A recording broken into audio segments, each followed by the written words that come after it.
NDA కూటమిలో 16 మంది TDP ఎంపీలున్న రాష్ట్ర ప్రయోజనాలను కాపాడడంలో నిధులు రాబట్టడంలో సీఎం చంద్రబాబు ఘోరంగా విఫలమయ్యారని రాప్తాడు మాజీ ఎమ్మెల్యే తోపుదుర్తి ప్రకాష్ రెడ్డి అన్నారు. అనంతపురం జిల్లా వైసీపీ కార్యాలయంలో ఆయన మీడియాతో మాట్లాడుతూ రాష్ట్ర ప్రయోజనాలను కాపాడుకోవడంలో చంద్రబాబు అసమర్థుడిగా నిలిచారన్నారు. గతంలో వైసీపీకి 23 మంది ఎంపీలున్న కేంద్రం నుంచి ఎక్కువ నిధులు దక్కించుకోవడంలో విఫలమవుతున్నారంటూ చంద్రబాబు పదే పదే విమర్శించేవారని, అప్పుడు కేంద్రానికి వైఎస్ఆర్సీపీ మద్దతు అవసరం లేదని, కానీ ప్రస్తుతం టీడీపీ మద్దతు ఉంటేనే కేంద్రంలో నిలబడే పరిస్థితి ఉన్నా మీరేం చేశారన్నారు. ఈ బడ్జెట్లో ఏపీకి ఎటువంటి ప్రయోజనం పొందలేదన్నారు. రాష్ట్రానికి జీవనాడిలా ఉన్న పోలవరం 45.72 మీటర్ల నుంచి 41.15 మీటర్ల ఎత్తుకు కుదిస్తూ నిధులు కేటాయిస్తే నోరు మెదపడం లేదన్నారు. రైతు భరోసా, అమ్మకు వందనం ఇవ్వలేదని, విద్యార్థులకు ఫీజు రీయింబర్స్మెంట్ ఎగ్గొట్టారని ప్రకాష్ రెడ్డి అన్నారు. కేంద్రం ఏమీ ఇవ్వకున్నా నోరు మెదపడం లేదంటే ఆయన బీజేపీని చూసి భయపడుతున్నారా అని ప్రశ్నించారు. ఆంధ్రప్రదేశ్ రాష్ట్రానికి మొండి చేయి చూపిన 16 మంది ఎంపీలతో కేంద్రాన్ని నిలబెట్టినటువంటి కూటమి పార్టీలు కేంద్రం నుంచి ఎటువంటి మద్దతును కూడా ఈ బడ్జెట్లో సాధించలేకపోయినా నోరు మెదపనేటువంటి ఆయా పార్టీల ప్రతినిధులు చంద్రబాబు నాయుడు గారు చెప్పే బుల్లెట్ ట్రైన్లకు సంబంధించింది ₹1 కేటాయింపు లేదు, చంద్రబాబు నాయుడు గారు చెప్పేటువంటి ఈ గోదావరి బనకచెర్ల లిఫ్ట్ ఇరిగేషన్ స్కీమ్కి సంబంధించి ₹1 కేటాయింపు లేదు. మరి రాష్ట్రానికి సంబంధించినటువంటి ఎటువంటి అభివృద్ధి కార్యక్రమానికి సంబంధించి కూడా కేటాయింపులు లేవు. 16 మంది ఎంపీలు ఉన్న తెలుగుదేశం పార్టీ కంటే 12 మంది ఎంపీలు ఉన్నటువంటి జేడీయూ బీహార్కు నిధులు తీసుకొని రావడంలో సఫలమైంది.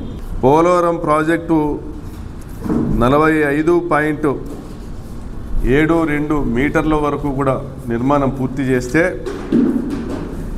ఈ రాష్ట్రంలో 600 గ్రామాలకు తాగునీటిని తీసుకొని రావచ్చు. అదేవిధంగా ఉత్తరాంధ్ర సుజల స్రవంతిని సాకారం చేయొచ్చు. అదేవిధంగా కృష్ణా గోదావరి జిల్లాల్లో కొన్ని లక్షల ఎకరాల ఆయకట్టుకు స్థిరీకరణ మరియు కొత్త ఆయకట్టుకు నీరు తీసుకొని రావచ్చు. 150 అడుగులు మేరకు పోలవరం ఎత్తు నిర్మాణం జరగాల్సింది. అంటే ఎఫ్ఆర్ఎల్ ఏదైతే నిర్దేశిత ఎఫ్ఆర్ఎల్ ఫుల్ రిజర్వాయర్ లెవెల్ ఉందో అది 45.72 మీటర్స్ వరకు నిర్మాణం జరగాల్సిందే. ఈ రాష్ట్ర విద్యుత్ అవసరాలకు సంబంధించి 960 మెగావాట్ల విద్యుత్ ఉత్పత్తికి ఉన్నటువంటి అవకాశాన్ని చేజేతులారా పోగొట్టుకోవడం. నీతి ఆయోగ్ ఇచ్చిన నివేదికపై చంద్రబాబు గారు మాట్లాడేది చూస్తే ఈ రాష్ట్రము అప్పుల కుప్పగా మారింది, మేము సంపదను సృష్టించిన తర్వాత వచ్చిన సంపదతోనే మేము సూపర్ 6 ఇవ్వగలుగుతామని చెప్పడం చూస్తూ ఉంటే ఏరు దాటాక తెప్ప తగిలేసిన చందన కనపడతా ఉంది. కేంద్ర ప్రభుత్వం 75,000 మెడికల్ సీట్లను ప్రకటించింది రాబోయే రోజుల్లో.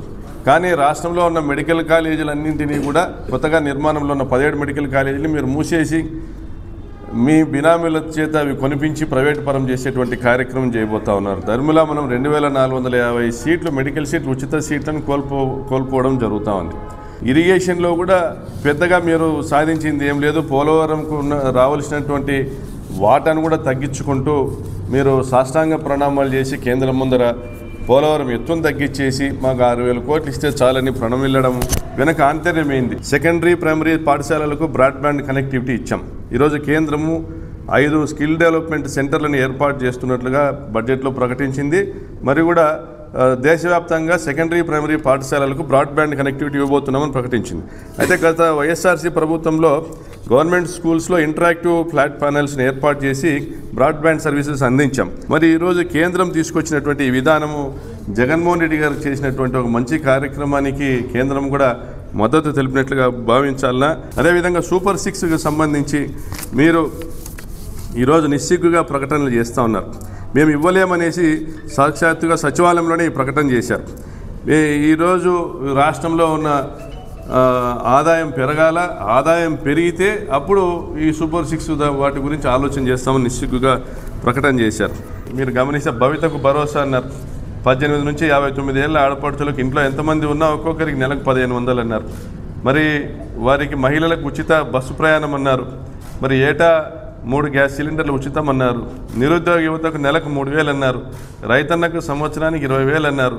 బీసీలకు 50 సంవత్సరాలకే పెన్షన్ ఇస్తామన్నారు, బీసీ ఎస్సీ ఎస్టీ మైనారిటీలకు. మరి ఇవన్నీ కూడా మీరు ఆ రోజు మైండ్ ఉండే మాట్లాడినారా, లేదా మీరు మైండ్ దుబ్బి మాట్లాడినారా చంద్రబాబు నాయుడు గారు? అంటే మీరు మోసం చేయాలన్న ఉద్దేశంతోనే మీరు ప్రీ ప్లాన్డ్గా కోల్డ్ ప్లేటెడ్గా ఈ రాష్ట్రాన్ని చీట్ చేశారా?